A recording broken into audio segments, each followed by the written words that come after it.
the tools that she taught us completely changed the way I saw my job, my career, and the way I saw myself, and it worked. It somehow worked.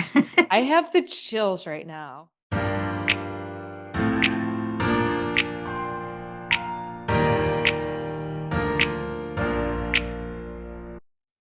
Hello, everyone. Welcome back to the channel, or welcome to the channel if you're new here. I'm thrilled to have with us today Hope Cook. Hope is a wonderful friend, and she's a physician's assistant. She is a Martha Beck Wayfinder Master Coach, and she's also a burnout coach. In this discussion, she will share how life coaching helped her to overcome burnout and even fall in love with medicine again, despite the system still being broken.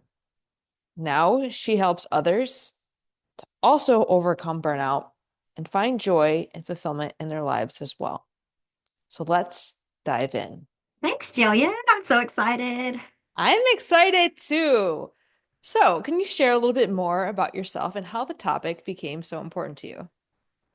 Yes, so I was a do or die medicine person. From the age of 16, I was like, I'm going into medicine. And so imagine my how devastating it was when I was burned out. And I was like, I don't love this anymore. Not only do I not love it, I feel betrayed by it. And I think it's hard for people who aren't, quote unquote, married to their careers. And I don't want to be like that. But for years, I was like that. Like my career was at my center. Even after getting married and having kids, I still defined myself first and foremost as I'm a PA, I provide for my patients. And I think that's partly what led to my burnout. So I was in this period of like, I don't want to go to work. I don't want to see patients. But, we have a mortgage, we have daycare fees to pay. Luckily, I'd paid off my student loans, but it was a really lonely, scary place because probably 10 or 15 years ago, people didn't talk about burnout. I'd never heard anybody admit, I'm exhausted and I don't want to see patients anymore, especially in dermatology. I mean, that's like the holy grail of specialties, right? That's what I hear. And it's funny Yeah. because I do oral medicine, which is called dermatology of the mouth sometimes. It's maybe a little looser than some of the other specialties, but it what really piqued kind of some commonalities and some themes is that real commitment and kind of a sacrifice and the identity when it comes to being in medicine. And you said because it became such an identity and because you had such a passion for it, that really contributed to your burnout. Can you share a little bit more about that? Yeah, I mean, I didn't have a backup plan. This was it. I was a PA and my life was going to work full time and seeing patients. And the mom thing was, it felt like, well, that's something else I do, but that's not like who I am. Mm. And I think a lot of women may define themselves as like, I'm a mom first and foremost. And I don't know why I guess momming was really hard. So for me, being a PA felt like, okay, this is something I can study up on. I can look up answers to. I can, put in the 10,000 hours. But momming, you're never like an expert with that. So I kind of leaned heavily on my career to fulfill me. And, um, and yeah, when I started dreading going to work, that was sort of like a full blown, identity crisis. Mm. You mentioned betrayal too, and so I was curious about what do you think contributed to that sense of betrayal and that sense of dread going to work? Yeah, I had a lot of anger and resentment because I'd put so much money, so much time, so much energy into this career. I would say I gave this career 6 years and six figures, to even graduate. And you gave you gave Yeah. a lot more. Well, we both gave a But lot. Yeah, definitely a lot for both of us. yeah, and so, yeah, it was a sense of betrayal. Like, I've devoted so much of myself to this job. So, why do I feel this way? And I was also in a stage where I was blaming the people I worked with. I was blaming my supervising physician, like, why doesn't she recognize me? Why doesn't she give me more words of affirmation or whatever it was I was seeking at the time? And it wasn't until years later that I was able to sort of look back and see, oh, I wasn't giving myself those things. And I liken it to marriage therapy, all the things I've learned in marriage therapy about, it's not your spouse or partner's job to complete you, you know. Yep. And I was really relying on my job to complete me. Interesting. Yeah, and it is fascinating. And because we both did Martha Beck's Wayfinder Master Coach training, I have a little of insight about the amazing things that you talk about and you bring through it. But I would love to hear from you, kind of your journey into coaching, how it helped you, and how you help others now. Yeah, so I took the life coaching course because I was obsessed with self-help. I'd already read all of Martha's books, and I thought, okay, well, I could always quit my job and be a life coach. And little did I know that the stuff I learned, the tools that she taught us, completely changed the way I saw my job, my career, and the way I saw myself. I started noticing how my body felt, noticing my thoughts. I've never even thought about my thoughts. Mm, And so that was a completely new experience. And I just had all these epiphanies about, what the ways my thoughts were contributing to my actions. And then we learned to question our thoughts and we learned to notice our body sensations and the wisdom of our bodies and what that was telling me. And it ultimately was telling me, you need to find another job. So I left the first job where I experienced burnout, went to another job, and it was great. And I'm still there. The people are great. Everything on paper was perfect. And I started experiencing little twinges of burnout again a few years into that job. And I'm so glad I had the tools that Martha taught us to use to kind of figure out what it was. And really, it was just a matter of like too many patients, too many days. I was not filling up the bucket that I needed with work, and I needed to fill that up outside of work, like my mm, love of learning and my, you know, want to do things that are creative. And so I started podcasting and writing, and then I found, holy cow, I like my job again, even mm, though it's pretty much the same as it was. mm. Isn't that fascinating? And there was a few things that you said in there about what I see a lot is when people are burnout, they go from job hopping to job hopping. But what I heard is you were doing the work, you were identifying things and really identifying what was going on within you in that first job that was contributing to your burnout and it wasn't the right fit at that time that led to the transition. What were the signs when you were evaluating? Is this move a positive move for me?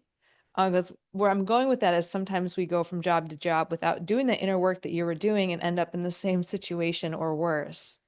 Yeah, so I mean, it took months, but I sort of had this like, aha, I need to leave this job, but then it took months to finally make the choice. I job shadowed probably 6 times just to make sure.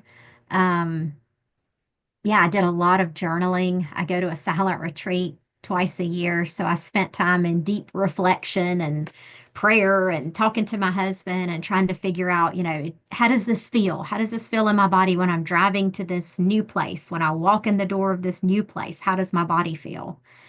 And it was a yes.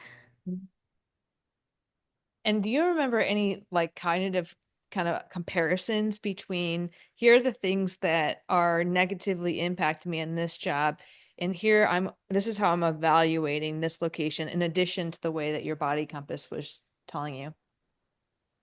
Yeah, so as I was driving to job shadow the first time at this new job, I remember my brain telling me, this is too far. It was an hour away because I had a non-compete.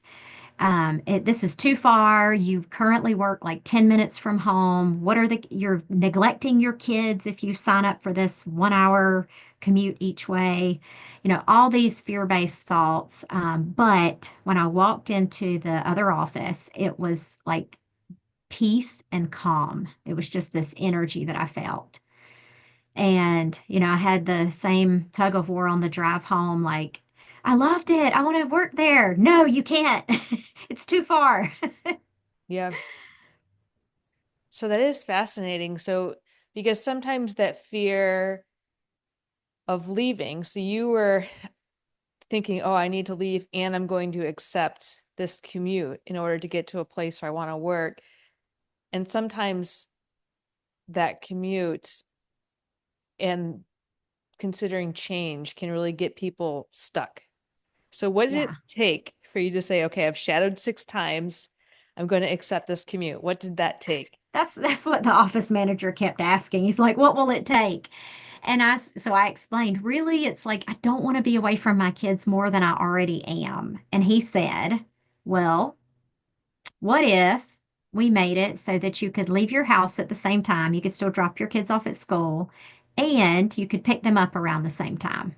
And I was like, "How are you going to make that work? Because I'd be working so few hours." And he was like, "Just trust me. We'll adjust the schedule. I'll give you plenty of medical assistance, and it worked. It somehow worked." I have the chills right now. This just Yeah. showcases the flexibility when you negotiate and you say what you really truly need, because there's a risk there, especially mothers in medicine. They're afraid to say anything about their kids and their prioritization of their kids because of the stigma that we've had, the gender discrimination that we had. But you said it, and that person was willing to work with you because that's how much they also felt that you were a good fit for them. Yeah. I was, and I tell people that I work with, let go of the how. You don't have to have it all figured out. Just like point yourself in that direction. I'd love to take this job. Here's what I'm struggling with. And yeah, the how often works itself out. Hmm. I have a very similar dilemma I'm facing right now, and I am taking mental notes because I have to Take notes. decide on Monday. So I'm pretty sure that anyone else listening to this is going to benefit just off of hearing those few things that you said just now. And to go a little bit deeper into it, can you share more about what you learned in life coaching and how you're helping other people? Yeah, so I mentioned earlier the noticing. The noticing is huge. Learning to read what your body has to say because your body has wisdom and it knows deep inside you know the answer. That's a question that we learn to ask our clients in life coaching is like, what does your gut say? What do you know deep inside to be true, but you're afraid to admit, or you haven't yet admitted to yourself? Um, One example is when I was at my current job, I'd been there a few years, and we were in a financial planner's office. And it was supposed to be like a routine, let's just make sure we're on track for retirement. And he turned to me and he said, "Okay, Hope, you're good to go as long as you keep same hours, same pay for at least, I mean, for 20 years." And he kind of like move on to my husband. And I felt my body scream, "Hell no, I can't keep Oh doing my it." gosh. And this was my job. I like my job. I like my patients, love my coworkers. But my body had this reaction and my eyes filled with tears. My husband is looking at me like, what is wrong with you? Like, because at the time I was 40, like, okay, I have to work till I'm 60. It's not the end of the world. But my body was just like, I can't keep going at this pace. Um, and so as we're riding down in the elevator, he's like, "What was going on in there?" And I said, I, I just realized it. I can't keep this pace up." And so we made some adjustments. So rather than me like quit, go find another job, or stuff the feelings and say, "You just need to buck up. You can do it." We had a nice long conversation. I ended up cutting back my days, and I'm still there. So that's an example of how life coaching has helped me. I like how you just said too, you didn't just say, oh, I'm going to buckle up and just, okay, dig in deeper, because there's so many different fallacies that can happen in our brain, such as that limiting beliefs where we can actually use coaching against ourselves, thinking if societal messages are running the Yeah. show and like we're not in tune with our body and we're just using this and our societal pressure to be that person that, is self-sacrificing for the sake of their job. One thought that somebody could have had was what you just decided to challenge, which is, okay, I guess I'm just going to buckle up and put my head down and do this. Yeah, and I've learned to say like my body is saying, and my husband will even say like, what is what is it on the body compass, which is a tool we learned in life coaching. And I'll say like it's a -4 or it's a negative, and Yeah. that's and he also knows the second part of that tool, which is can we bag it, barter it, or better it, Hmm. which is where you kind of bribe yourself or you hire somebody or you negotiate or you kind of see is there anything that could make this situation work? And in my case, the bettering it was I like everything. I just need to scale back. I love the three B's. So for let's can kind of consider how you utilized it in this scenario. So for people who have not heard about the three B's, I know you just briefly described it, but can you describe it for them? Yeah, I'll use an easier example. So my husband likes to camp. I'm not so much of a camper. And so he asked a few months ago, do you want to go camping this weekend? And I immediately said, no, I'm a -4. And he's like, he knows what that means. So you picture a number line in your head. -10 is like the worst you've ever felt. And you're kind of gauging your body. Like, how does my body feel about this camping experience? 0 would be neutral. +10 would be like, yes, whole body, yes. And so he said, okay, can you bag it, barter it, or better it? So if you bag it, you're like, we're not going camping. No. If you barter it, you're like, well, maybe your best friend could go with you. Maybe I could send the kids with you, but I'm not going to go. And if you better it, you're like, what would make this situation go from a -4 to like a positive number? And we came up with if we rented a cabin, I'd love to be in the woods. I just don't want to sleep in a tent. Yeah. And so when he mentioned cabin, I was like, +2. That is fantastic. Another Yeah. situation that sometimes comes up because I'm in academia and I love to research, and there's a lot of people in academia that love to research, but once it comes to paper writing, we're like, oh my gosh.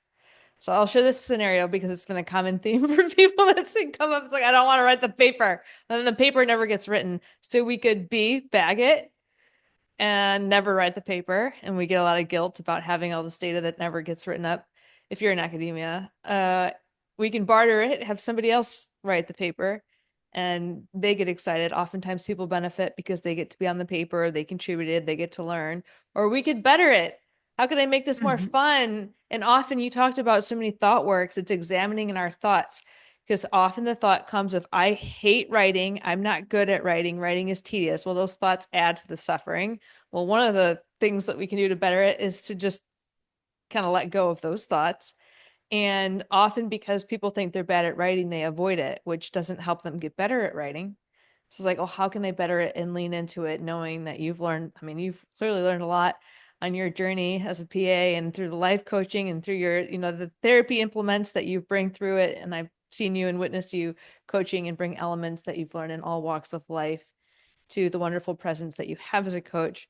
Like there's so many different ways that people can better a situation, and a lot of it can come from just reducing those thoughts that are contributing to their additional suffering. Yes, and I've used this too. I thought about it with work.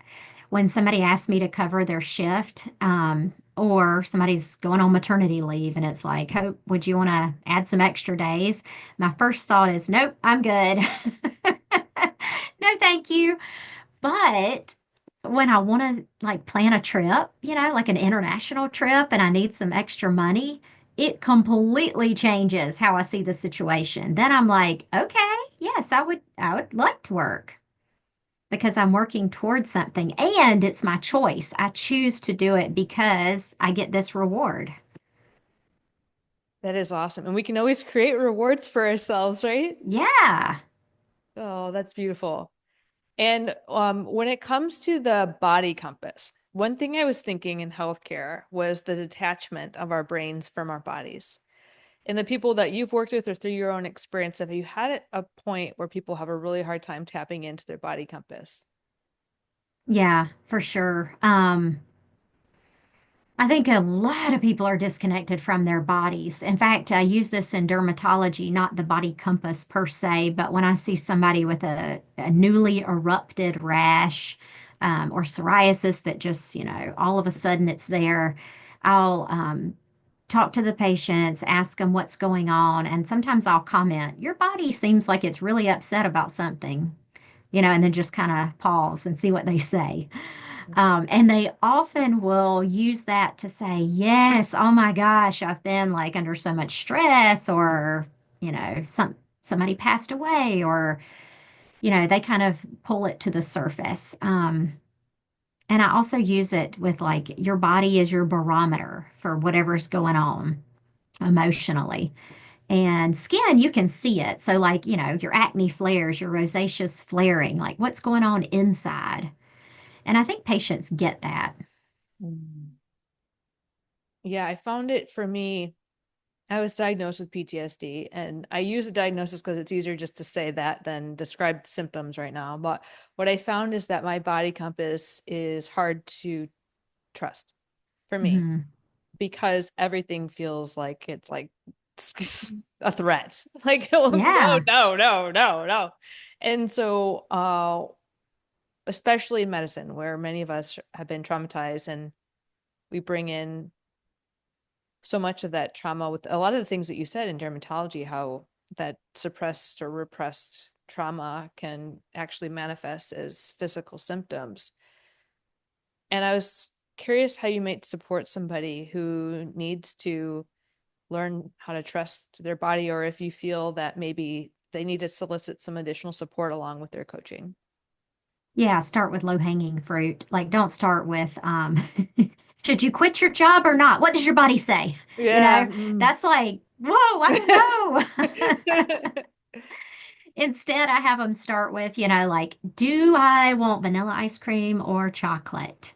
Do I feel like going for a walk or a jog? Do I feel, and just start with like little things so that the stakes are low. If you, choose wrong, whatever wrong looks like, next time you'll say, actually, I really did want to go for a walk. I just kind of made myself go for a run. Hmm. So yeah, start easy with that. And if they truly can't feel into their body, yeah, I'm a huge fan of combining coaching and therapy, working with their therapist. I love that. The small, starting with something small that has lower risk. Yeah, Yeah, like, do you want to wear blue today, Julian? Or do you I want to wear do. red? I want I to know. wear blue. The red might have clashed with the rest Yeah. of it. I wore the pink shirt that you had one time and was like, oh, that actually really clashes. Not that it matters because people don't really care that much, but I noticed your pink looks fantastic on you because you don't have a brick wall like this one Yeah. behind you. It looks good because you got more creamish colors behind you. So fantastic. But yeah, that's so funny. That is interesting. I'm also going to take note and implement that. And I'm taking a little advantage of this coaching session I've got here. Well, yeah, and my kids take advantage, or at least my daughter does. She'll say, "I don't want to go to school today." She's 12, and I'm like, "You need to go to school. Like you just have this little tickle in your throat or whatever she's told me." And then she's like, "You told me to listen to my body. My body says." And then like, how can you argue with that? That is hilarious. Okay. And interesting too, because I was trying to think about a lot of times in the high achievement culture, our body can feel like things are wrong because we're nervous about failing. So, how can we leverage our body compass to identify, well, is this my intuition telling me I'm going astray, or is this something that's just thinking I have a lot of self-doubt that maybe I can lean into? Like, how do you kind of navigate that? I think you have to identify the thoughts that are going with it. So if you think your body compass is like, "Ooh, I don't know, I don't feel like doing that." What are the thoughts? Are you imagining worst case scenarios? Are you like, I am going to fail? So kind of putting the two together and what's your brain have to say? What does your gut say? Martha Beck also teaches the tool where you put your hands out and you say, on the one hand, I want to do this, but on the other hand, I want to do this. And sometimes that can tell you if there's a misalignment. So you can kind of dive deeper into what does fear say? What does, heart say? And people have different words. So I try to learn what their language is. Are they talking about their heart? Are they talking about their inner wisdom, their inner knowing? But everybody kind of has a unique way of identifying that whisper from within. And for people who haven't heard of Martha talking about putting your hands up, can you describe a little bit more about where you're going with that? Yeah, so we often have this disconnect between our brain that's, shooting out fear statements and our gut or our heart, which is like your true self. And so when you hold both hands out, it kind of lets you have a visual of like this part of me thinks this way, this part of me thinks the other way. And then by looking at both hands, it kind of separates you from those two ways of thinking and you're able to become the observer instead of the one who's so entangled in the pros and the cons and I should do this and I should do that. Instead, you're kind of separating yourself and you're able to step back and say, okay, I see this. Part of me wants to take this job. Part of me wants to take this job. What does my essential self, what does my core say? Mm.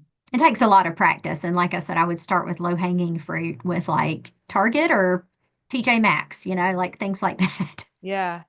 And you do a lot of parts work and you're just kind of say what part of me. So I'd be curious, if you can explain also kind of the approaches that you take in coaching when it comes to a little bit more of that parts work that you demonstrated so well in front of me. So I really want to highlight that I think you're a really amazing coach, especially at helping with parts.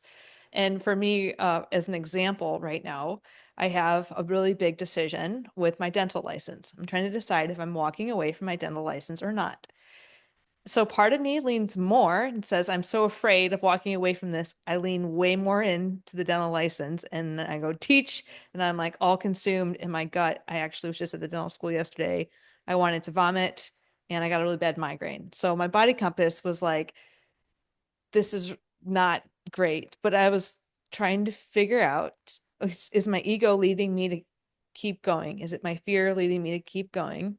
Because the other decision I have to make by Monday, a couple days from now, so the people who are listening have already had to make a decision. But it is move to a different city so I can complete my internship in a marriage and family therapy clinic, which is a migration away from the dental license, which ultimately will lead me to leave that profession completely. And it's like, what parts of me are forcing me to stay? What parts of me are saying, no, it's time to leave? And is this a false dichotomy? Like I can actually maintain my dental license and be in this internship, but at some point it's too much. And Yeah, so, helping people to kind of separate like what parts of me are leading to this, what parts of me are steering me this direction. Kind of what does that yeah. look like when you're working with people? So I think even just giving people language to say, a part of me feels this way, but another part of me feels this way, it kind of gives you a relief that you can have two different pulls on you. And if you see, Richard Schwartz is the guy who invented or yeah, he invented internal family systems and he's written books on it. And he has a book called No Bad Parts. Mm. And so if you think of this part as like it's trying to wreck my future and it's trying to, bully me into doing this. But what if you said, "Hey, this part has my best interest in mind. It is part of me. So it has my best interest in mind, and it is trying to protect me in some way, or it thinks it is." So if you sort of look at your parts, the parts of you as trying to help you out, I think it takes away some of the fear component, Mm. and it sometimes allows you to listen to what they say. And that sounds kind of woo-woo, but it's just a matter of like, what do you think that part is worried about? Yeah, I think it's beautiful because it really externalizes. There's like a narrative kind of process that's, I think parts work probably fits into it, is really externalizing the problem. So, this about me, and people that listen to my channel, read my work, know that I live with anorexia. And a lot of eating disorder treatment is externalizing the eating disorder so that you can see it's a part of yourself and it's not the whole person, especially when it becomes the identity. And that's been very strong in my recovery process, is what you just said. It's like, how is that part of me trying to serve me in some way, even if its attempts are maybe misguided? Yeah, it's kind of like if all the different parts of you are like kids in a classroom and you're a teacher who truly believes there are no bad kids. Mm. So this kid's showing out, it's trying to get attention, or you just don't know what its background is, what it's gone through, why it's vying for attention in this way. And so if you can look at it like that, it shifts the focus and kind of calms everybody down inside your body. Beautiful. One thing you were saying was that coaching really helped you not only stay in medicine, but learn to love it again. A lot of people, when they hear coaching, some of the resistance to it is this is a systemic problem. Why am I just going to focus on an individual solution? Can you share with us how it helped you to better your situation, even in the face of a system that we know is very challenging and broken in many ways? Oh, that's a good question. So part of falling back in love with it was just seeing it as a choice. I choose to be here. I choose to do this job. Seeing each person, I used to see them as, there's a rash in room 3, or there's a, or I don't treat hemorrhoids. There's a herpes or whatever. Instead of identifying patients by their diagnosis, it's allowed me to really see them in a different way and to be so much more authentic. And I think I worried so much in the past about, bad Google reviews, or, I'm not being professional enough. But through life coaching, I've sort of shed some of the cultural shoulds, and I feel like I'm more myself, which has allowed me to love my job so much more. Well, I think that's wonderful. We'll know that each person comes into this with having their own things that they need to work through. And so I was curious if you can share with them how you help people and how can they reach you. Yeah, so I work with healthcare providers, clinicians who are struggling with burnout and overwhelm. They're wondering why they went into medicine in the first place, and they're not sure what to do to find that sense of purpose again. So I have a podcast. It's called Physician Assistant Burnout, and I do group coaching. And I'm also in the process of finishing my book on how to heal from burnout. Well, I'm super excited about all of those. And of course, we'll have your links down below. But for the audience, are there any last takeaways that you'd like to share with them? Whatever you're going through, like whatever you're struggling with right now, it is a sign. It's just your body, your life speaking to you. And if you can get quiet and ask yourself those questions like, what is my life trying to tell me right now? What do I know deep in my core to be true? Then I think the answers will slowly bubble to the surface. You have that wisdom within you. Beautiful. Well, thank you, Hope. This was such a deeply meaningful discussion, and I'm really honored to have you on this channel. Thank you, Jillian. And for the audience, please share your thoughts, your reflections, your questions down below. We'd love to hear from you. Until next time.